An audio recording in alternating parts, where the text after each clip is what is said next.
అందరికీ నమస్కారం. వేదిక మీద చాలామంది పెద్దలు, ఎందరో మహానుభావులు, అందరికీ వందనాలు అన్నారు కదా. అందరూ మహానుభావులే, ఎందరికీ వందనాలు అన్నారు. బట్ అందరికీ ప్రతి ఒక్కరికి కూడా పేరు పేరున మన సినిమా రంగంలో క్యాస్టింగ్కు అని ఒకటి అంటుంటారు. అంటే ఉదాహరణకు మహేష్ బాబు సినిమాలో ప్రకాష్ రాజ్ ఉంటాడో లేదా ఇది ఒక నడుస్తూ ఉంటుంది, ఈ కాంబినేషన్స్ ఇది. సో నా ఉద్దేశంలో యోగి వేమన యూనివర్సిటీ వాళ్ళు ఈరోజు ఒక క్యాస్టింగ్ కూ చేశారు. ఈ వేదిక మీద ఉన్న కాంబినేషన్ అనేది చాలా నిజంగా అరుదైనటువంటి కాంబినేషను. మరీ ముఖ్యంగా పెద్దలు రామచంద్రమూర్తి గారితో తీసుకోవటం, చిరకాల మిత్రులు శ్రీనివాస్ గారు, తర్వాత చక్రపాణి గారు చక్రధారం ఎట్లా ఉంటుందో మీరు వాడికి చూసే ఉంటారు. తర్వాత రాజశేఖర్ గారు వెళ్ళకుండా వాళ్ళు అసలు అన్ని డిగ్రీలు ఆయన వేరే టైంలో ఏమైనా పనులు చేసేదా లేదా కూడా సందేహం కలుగుతుంది. అన్ని డిగ్రీలు, అన్ని పిహెచ్డీలు. ఈ వేదిక మీద నిజానికి అందరూ పోస్ట్ డాక్టరల్ థీసిస్ స్థాయిలో ఉన్నారు. ప్రజా ఉద్యమాల నుంచి మాత్రం వచ్చిన నేను ఒక్కనే ఉన్నా. నేను బీకామ్ ఆపేసాను. అలాగే ఈశ్వరెడ్డి గారు, వినోదిని గారు, పద్మ గారు, వీళ్ళందరూ కూడా. కాబట్టి వీళ్ళందరికీ కూడా చాలా సంతోషంగా ఉన్నది ఏంటంటే ఇంత కార్యక్రమాన్ని ఇంత 1 గంట కంతా అయిపోతున్నారంటే తప్పకుండా Yogi Vemana university high speed university అని చాలా స్పష్టంగా తెలుస్తూ ఉంది. చాలా సంతోషం కలిగించే విషయం ఏమంటే వేమనను తలుచుకుంటూ కడపలో యూనివర్సిటీ పెడితే అక్కడ ఇంతమంది ఉండడం పోతుందా నుంచి చాలా విషయాలు చెప్తున్నారు మిత్రులు. నేను కూడా మరీ ఎక్కువ సమయం తీసుకోను, కానీ వేమన అనే ఒక వ్యక్తి నేను వేమన మీద నృత్య రూపకంగా వేమన మనవే మన ఘనవే మన వినవే మన అని ఒకే ఒక్క వేమన వేగు చుక్క లెక్కన, ఒకే ఒక్క వేమన వేగు చుక్క లెక్కన అని. సో వేమన అనే వ్యక్తి ఉన్నాడు అని బ్రౌన్ ఆయన చెప్పేవరకు మన వాళ్ళు చెప్పలా. మహాపండితులు వీళ్ళందరూ చాలా మంది పుట్టారు, పరిశోధనలు, విశ్వవిద్యాలయాలు ఇవన్నీ ఉన్నాయి. ఎందుకు వేమన అనేటటువంటి ఒక కవి యొక్క కవిత్వం అంటే ఎవరు తీసుకుని రాలేదు, ఎందుకు చెప్పలేదు? బ్రౌన్ ఆయన ఇంకో దేశం నుంచి వచ్చి ఆ బ్రౌన్ కూడా ఇక్కడే చేశాడు కాబట్టి కడపలో. కాబట్టి వేమన పేరుతో ఇక్కడ విశ్వవిద్యాలయం పెట్టడం ఒకటైతే, అక్కడ ఇంతమంది యువతను ఇక్కడ కూర్చోబెట్టి కార్యక్రమం జరిపి జయప్రదంగా నడుపుతున్నటువంటి నిర్వాహక వర్గాన్ని తప్పకుండా అభినందించాల్సినటువంటి అవసరం ఉంది. మూడవది శ్రీనివాస్ గారు గుర్తు చేసినట్టు హనుమాచార్యుడు కూడా వ్యంగ్యం. వేమనను గజల మల్లారెడ్డి గారిని బంధించే అంశం ఏదైనా ఉందంటే అది వ్యంగ్యం, హాస్యం. రాయలసీమలో హాస్యం ఉంటుందని లేదా అంటే విమర్శనాత్మకంగా ఉండాలి మీడియా అనుకుంటే వేమన కంటే ఉదాహరణ ఎవరు లేరు. కనకమృగము భూమిని కలదు లేదనగానే మరలిపోయినాడు లాగా ఉండు, బుద్ధి లేనివాడు దేవుడు ఎట్లాయినా విశ్వదాభిరామ వినరవేమ. బుద్ధి చెప్పువాడు బుద్ధిననేమయ. వేమన పద్యాలు కనుక మనం చదివితే వార్త అనే పదం 100 చోట్ల కనిపిస్తుంది. 100 చోట్ల. వార్త అంటే కేవలం న్యూస్ మాత్రమే కాదు. వార్త అంటే వర్తమానం. వార్త అంటే జరుగుతున్న దానికి సంబంధించింది. ఆ నిర్వచనాలు ఇవన్నీ చాలా ఉంటాయి. సో మనుషులు ఉన్నంతకాలం వర్తమానం ఉంటుంది అనుకుంటే, సమస్యలు ఎప్పుడు ఉంటాయి అనుకుంటే, నాకు ఇక్కడికి వస్తున్నప్పటి నుంచి కూడా నంద్యాలలో కన్నుమూచినటువంటి భాష గుర్తొస్తుంది. భాష చిన్నప్పటి నుంచి లేస్తే ఒక బిస్కెట్ తీసుకొస్తారు, కొంచెం కోవా తిని వెళ్ళిపోవచ్చు, తిండి తర్వాత తినొచ్చు అనేటటువంటి ఒక నేపథ్యం ఇక్కడ. ఇటువంటి చోట అసలు భాష ఆయనైనా కాదా, మేడాల జాతరలో దాడి జరిగినటువంటి వలి ఆయనైనా కదా, ఇట్లాంటి చర్చలన్నీ ఇక్కడ మీడియాలో జరుగుతున్నాయి. నిజం ఆయన కాదు ఈయనని. కాబట్టి మిత్రులారా, యువత మరీ ముఖ్యంగా ఎప్పటికంటే కూడా ఇప్పుడు చాలా ముఖ్యంగా వేమనలో ఉన్నటువంటి విమర్శనాత్మక దృష్టి, గజల మల్లారెడ్డి గారిలో ఉన్నటువంటి వ్యంగ్య వైభవం ఇప్పుడు చాలా అవసరం. ఎందుకంటే నియంతలు హాస్యానికి భయపడతారు. నియంతలకు ఉండే పెద్ద లక్షణం ఏమంటే dictators can never tolerate human. Charlie Chaplin ఎవరు ఇప్పటివరకు చాలా ప్రసిద్ధమైన కళాకారుడు, ప్రపంచంలో అతి ప్రసిద్ధ మాట లేకుండా ఉన్నారు, కానీ తరాల అంతరాలు దాటి ఎందుకు చార్లీ చాప్లిన్ ఉన్నాడంటే వ్యంగ్య వైభవం మాత్రమే. ఇది యూట్యూబ్ యుగం లేదు, మూకీ యుగం లేదు, టాకీ యుగం లేదు. కాబట్టి ఈ రోజున వేమన పేరుతో ఈ పురస్కారం తీసుకుంటున్నప్పుడు, వేమన పేరుతో చర్చ జరుగుతున్నప్పుడు, అన్నిటికంటే ముఖ్యంగా వేమనలో ఉన్నటువంటి ఈ చీల్చి చెండాడేటటువంటి వ్యంగ్యం, హాస్యం, దాన్ని తనలో నింపుకున్నటువంటి గజ్జల మల్లారెడ్డి గారి యొక్క వారసత్వం చాలా చాలా ప్రశంసనీయం, మనం అనుసరణీయమని చెప్తూ ఆ అవార్డు నాకు ఇచ్చినందుకు నేను విశ్వవిద్యాలయం వారికి హృదయపూర్వకమైన కృతజ్ఞతలు తెలియజేస్తూ ఉన్నాను. ఇంకోటి ఇక్కడ ఉన్నవాడు నాకు ఒక చిన్న ప్రత్యేకత, మా నాన్న కూడా గజ్జల మల్లారెడ్డి గారి సమకాలీకుడు. కొంచెం ఆయనతో పాటు జైల్లో ఉన్నాడు. నేను ప్రజాశక్తిలో మల్లారెడ్డి గారికి లాగే నేను ఇది రాసేవాడిని, కలంబాణాలు అని, రాజీవుని దివ్యవాణి ఆర్బీజీ వినిపించాను. ఇట్లా అంటే అక్కడ జరిగింది ఇక్కడ జరుగుతుందని, కుంభకోణ భారతాన రోజుకొక్క రోత గాథ, గంగలోన కలిచెనులే గాంధీ తాత నీతి బోధ. ఈ మల్లారెడ్డి గారు వాస్తవానికి ఇలా రాసేవాళ్ళు. ఆయన పోటీగా మళ్ళీ ఆయన అక్షితంగా కూడా 4 చాప్టర్లు నా గురించి రాశారు. అంటే పెద్దలు రామచంద్రమూర్తి గారు, శ్రీనివాస్ గారు, తర్వాత చక్రపాణి గారు, వీళ్ళు ఉద్యోగరీత్యా మల్లారెడ్డి గారితో వాళ్ళకు బాగా అనుబంధం ఉంది. నాకు ఉద్యమరీత్యా మల్లారెడ్డి గారితో అనుబంధం, తర్వాత వారసత్వం కూడా అలా కొనసాగేకుంటే గొప్ప పాట, వ్యంగ్యం అన్నింటినీ మించింది మల్లారెడ్డి గారు రాసింది. అమరవీరులు ధారమోసిన అరుణ రక్తపు ధార సాక్షిగా, పచ్చి నెత్తుట తడిది విరిసిన పారిజాతవనము సాక్షిగా, ఎత్తరా ఎత్తరా ఎత్తరా మన ఎర్రగండ అరుణ కాంతులు భువిని నిండా, ఎత్తరా. ఇది గజ్జల మల్లారెడ్డి గారు. ఆయన ఏం చెప్పినా కానీ మల్లారెడ్డి గారు అంటే ఆ వారసత్వం అరుణారుణమైన వారసత్వం అలాగే ఉంటుంది. ఆయన ఒక మాట చెప్పాడు, కొద్దిసేపే మాట్లాడతాను. ఆక్షేపణ కవిత్వం. ఎవరు సాహిత్యంలో చాలామంది ఉన్నారు. మీరు ఆదిత్య 369 చూసుంటారు, మళ్ళీ చూస్తారు. ఆ అమ్మాయిని అడుగుతాడు, తెనాలి రామలింగ కవి లేదా అంటుంది అమ్మాయి. ఓ నీకు కూడా కవి పేరు తెలిసే అంటాడు. అంటే తప్పకుండా అందరికీ ఎందుకు తెనాలి రామలింగ తెలుసు. ఇప్పటికి కూడా హిందీలో భారత్ అంటే హాస్యం, వ్యంగ్యం. సో మల్లారెడ్డి గారు ఒక మాట తను అనుకున్నాడు, గొప్ప వాళ్ళ మాటల్లో తప్పులెన్నో దుర్వ్యసనం, పుట్టుకతో వచ్చే నీకు పోతుందా మాటలతో. ఎవడేం మాట్లాడినా దాంట్లో తప్పు పడుతుంటావు కదా, ఇది పుట్టుకతో వచ్చింది, ఇది పోదన్నాడు. దీన్ని నేను వదులుకోను అన్నాడు ఆయన. దీన్ని నేను వదులుకోను, చివరి దాకా ఉంచుకుంటానని ఆయన చెప్పినా కనుక ఇప్పుడు మనం చదువుతుంటే ద్వేషమైన వాంఛనీయం, వేషమైన పూజనీయం, మోసమైన రాజకీయం నేడు దేశంలో ద్వేషం. చక్రపాణి గారు చెప్పినట్టుగా జాతీయవాదం ఏంటి? నిజమే, గాంధీ గారు జాతీయవాది. ఇప్పుడు కొంతమంది ఉన్నారు గాంధీ గారు గొప్పవాడే, గాడ్సే కూడా గొప్పవాడే. గాంధీ గారు గొప్పవాడు, గాడ్సే కూడా గొప్పవాడు ఎలా అవుతారు అసలు? రామస్వస్తి రావణాస్వస్తి అన్నట్టుగా గాంధీ గారు గొప్పవాడే, రావణుడు అంటే అది ఇంకా వేరే చరిత్ర.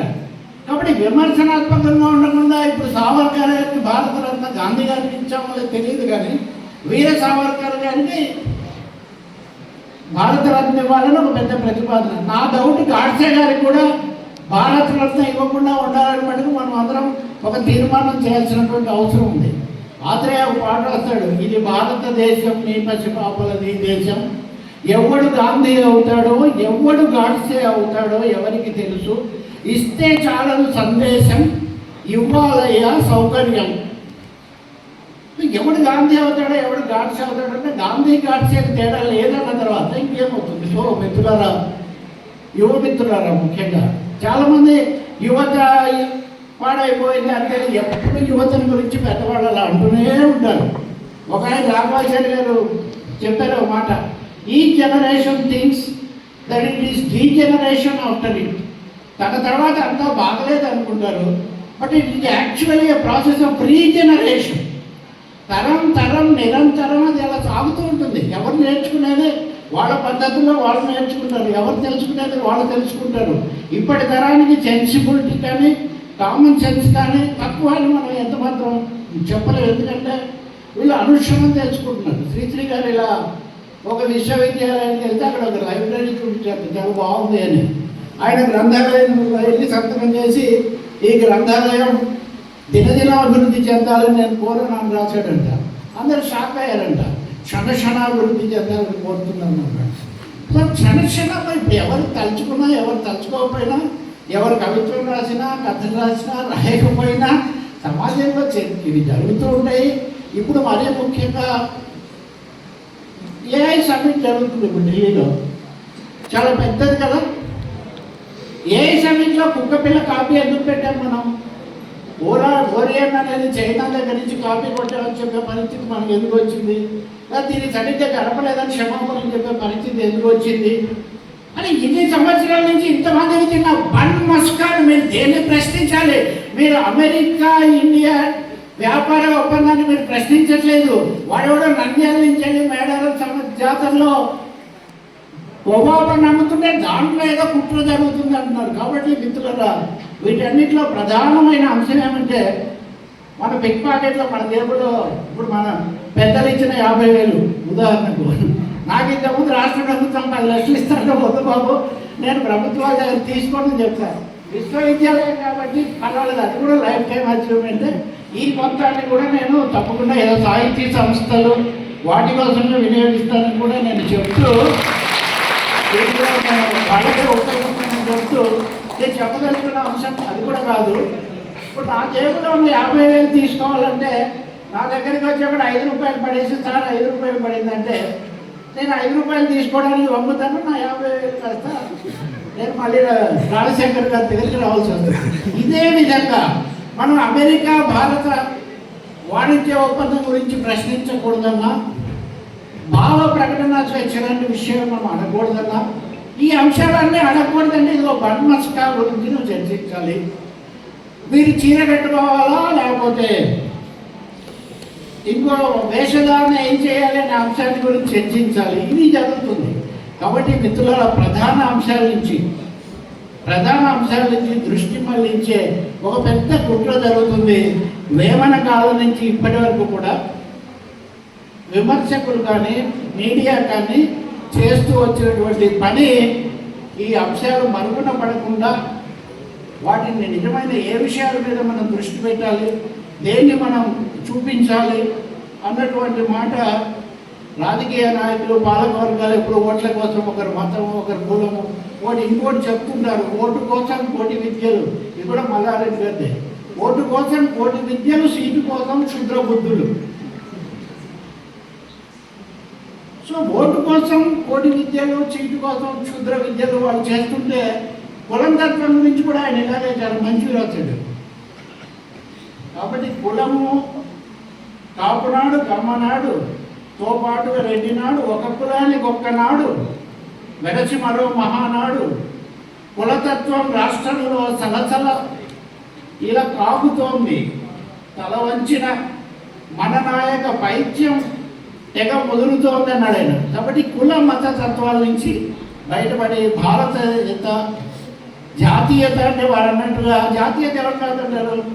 జాతీయత, కానీ జాతీయత ఒకరికి వ్యతిరేకంగా, జాతీయత ఒక మతానికి వ్యతిరేకంగా, జాతీయత పేరుతో మిగిలిన వాళ్ళందరూ నేను ఈ చొక్కా వేసుకుంటే దేశద్రోహాన్ని, ఇంకొక ఆమె ఇది ఇంకోటి ముసుగు వేసుకుంటే దేశద్రోహం, ఇవన్నీ ఎవరు చెప్పారు ఇవి?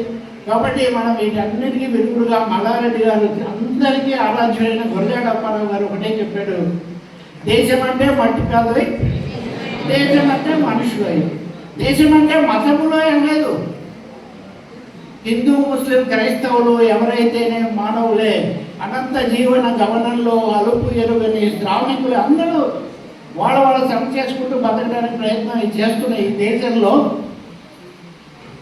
చాలా రకాల, మరీ ముఖ్యంగా ఇదాక చట్టపతి గారు మాట్లాడుతున్నారు కదా, ఇక్కడికి వచ్చి చేస్తున్నారండి. వాస్తవంగా నాది ఒక విచిత్రమైన పరిస్థితి.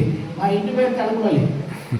నేను పుట్టింది కర్నూలులో, ఇప్పుడు కర్నూలు రాజధాని చివరి వారం రోజులు. ఇప్పుడు చాలా వరకు కార్యక్షేత్రం హైదరాబాద్. ఇందులో ఎవరు ఏంటి, ఎక్కడ, ఎప్పుడు, దీన్ని ఎవరు నిర్ణయిస్తారు? వాస్తవానికి అదేమి ఉండదు. కాబట్టి రాజకీయ నాయకులు ఆయా సందర్భాల్లో వాళ్ళ అవసరాల కోసం చేసే రకరకాలైన వాటికి అతీతంగా,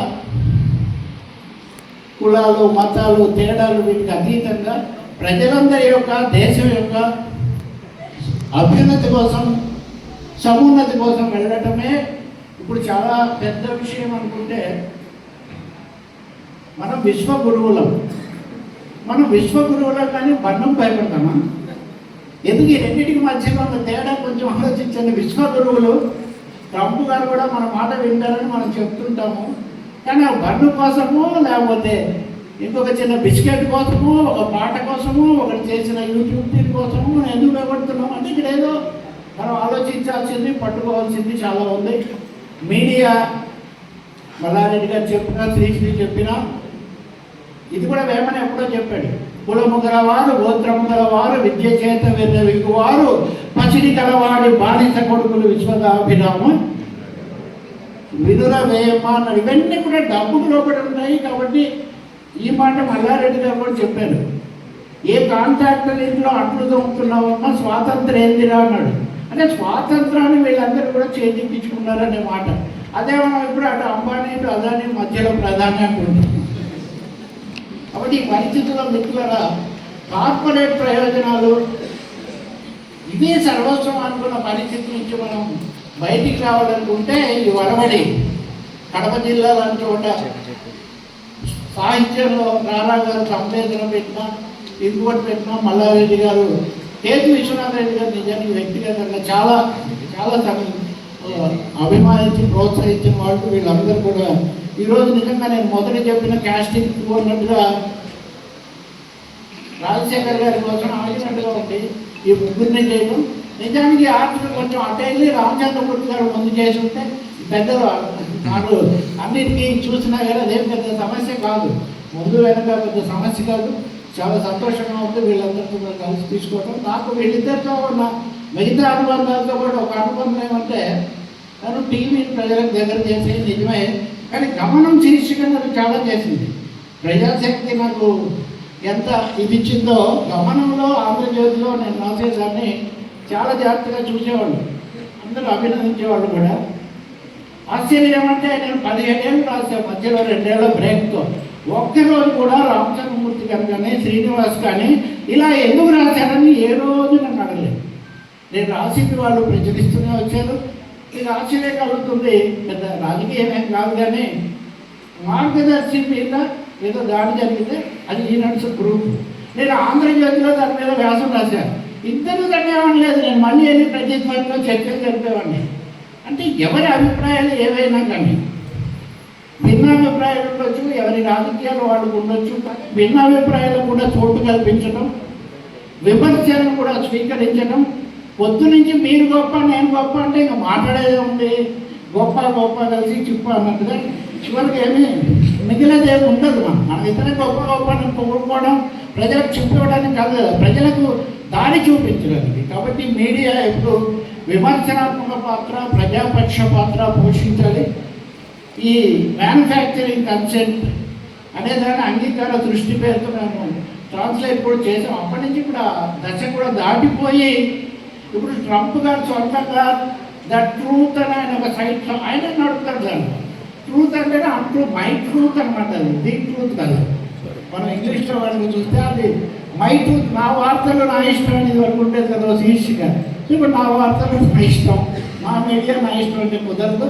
ప్రజలకు ఏది మేలు చేస్తుందో చచ్చి బతికి ప్రజలకు ఇవ్వడు, మేలు కూర్చున్న వాడే ధన్యుడు. అది కొరగడప్ప చెప్పింది. మల్లారెడ్డి గారు లాంటి వాళ్ళు చేశారు కాబట్టి మనం తలుచుకుంటున్నాం. ఖచ్చితంగా తెలుగు జర్నలిజంలో ఒక సాహిత్య స్పర్శ, ఒక వ్యంగ్య వైభవం తీసుకొచ్చిన వారు గజ్జల మల్లారెడ్డి గారు మనం భావించాల్సి వస్తుంది. అలాగే ఉద్యమాలు ఇచ్చేది విద్య తర్వాత వాళ్ళు కూడా ఉన్నారు. ఈ వరవడిలో ఆయన నన్ను కూడా ఒకసారి 2-3 సార్లు అభినందించారు, అభినందించి మెచ్చుకున్నారు, ఆశీర్వదించారని చెప్పాలి. నిజం చెప్పాలంటే అదే తనను అంటుంటే కూడా అభినందించారు చూడండి. అది ఆయన స్పిరిట్, మల్లారెడ్డి గారి స్పిరిట్ కనుక మనం తీసుకుంటే ఇప్పుడు విమర్శను సహించలేని బూతుల్లో ముంచి తేలుస్తున్నటువంటి, ఇప్పుడు ఆయన అది కూడా రాశాడు, తల్లిని కూడా తిట్టే నేతలు మనకు కలరని ఒక మాట రాసేది చూడండి.